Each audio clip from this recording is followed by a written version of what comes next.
मंत्री आहेत संजय शिरसाट, ते चंद्रकांत खैरेंना म्हणतात की त्यांच्यासाठी दार उघड आहे, तर खरंच उघड आहे का? चंद्रकांत खैरेसाठी शिवसेनेचं दार बंद आहे. कारण चंद्रकांत खैरे हे सांगतात की मी एक निष्ठ आहे, हे गद्दार आहे. मग अशा लोकांना आम्ही घ्या ना, आम्ही गद्दार आहे. तुम्ही कशाला आमच्यासाठी आमच्याकडे येता? तुम्ही आहे तिथेच राहा. मी कालच सांगितलं. आता तुम्ही घरी राहा. आता अनेक वर्ष तुम्ही पद भूषिले, आता दुसऱ्याला भूषून द्या.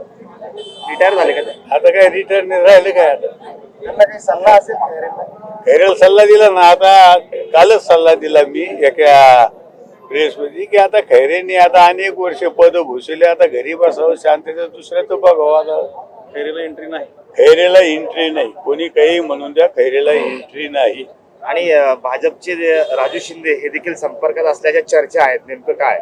नाही, त्याबद्दल मला नाही पुन्हा बोला. भाजप मी नाही बोलू तुमच्या शकत. विरोधात लढलेले आहेत चंद्रकांत नाही. पश्चिममधून हा? शिवसेना. चंद्रकांत खैरेंना संजय शिरसाट ऑफर कशी देतात मग? मी नाही बोलू शकत, पण मी खासदार म्हणून सांगतो त्यांना आमच्या पक्षात प्रवेश नाही.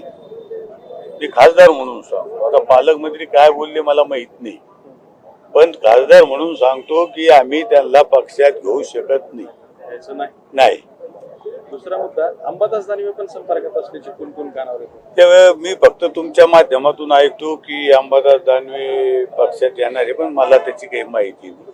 माहिती घेऊन मी तुम्हाला सांगतो. त्यांच्यासाठी दार उघड असेल का बंद? नाही, मी सांगतो आता सगळे होऊन गेलेले आहे. आता निवडणुका झाल्या, सगळं काही झाले. आता आमचे कार्यकर्ते सक्षम आहे सगळे. मला वाटतं आम्हाला गरज नाही कोणाची.